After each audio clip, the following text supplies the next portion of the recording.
So what would you recommend for certain people who are in this sort of in their heads, basically? Sure, sure. Well, so the first thing that I want to share is just something that an art teacher taught me years ago at high school for performing in visual arts. I very seldom have creative block, but it was so insightful. And anytime I have this, I remember. And she said, if you ever are sitting in front of a piece of paper and you don't know what to draw, just put a mark on it. Put any mark on it. And now you've started, and it's either the right mark or the wrong mark, and you go from there.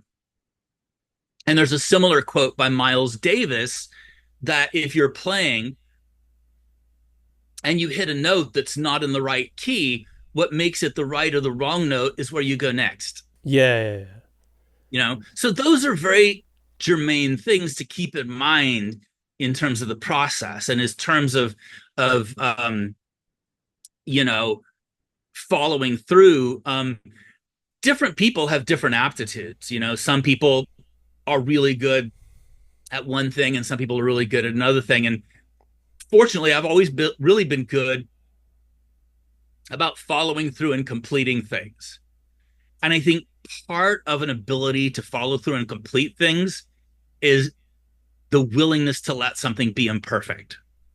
There's a great saying that no work of art is ever finished, only abandoned. Yeah.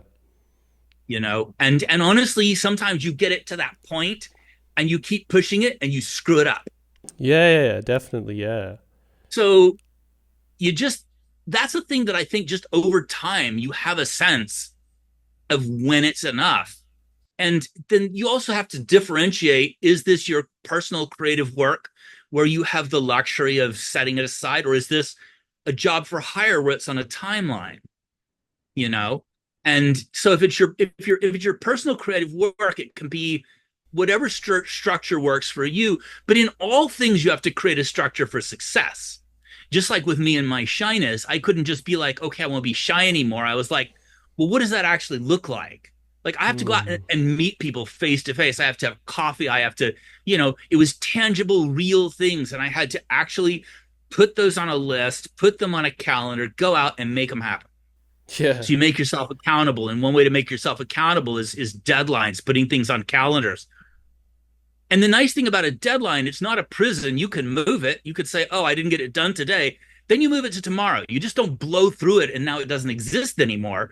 It's still there going, hey, you committed to me. And so then create structures for your completion of your project. And by this date, I will have this. And by this date, I will have that. And the other thing is to just have a community of support. And just also, when you tell people you're going to do things, you kind of make yourself accountable. Like, I remember when I moved to Los Angeles, like, I kind of didn't believe I would, and I expected people would talk me out of it. So I just started telling people. And then when they didn't talk me out of it, I knew that I'd sort of committed myself and had to do it. Yeah. So that's just another thing too, is just tell people and commit to it and make it real, like Yeah, yeah. if you have you set a release date, you're stuck. Yeah.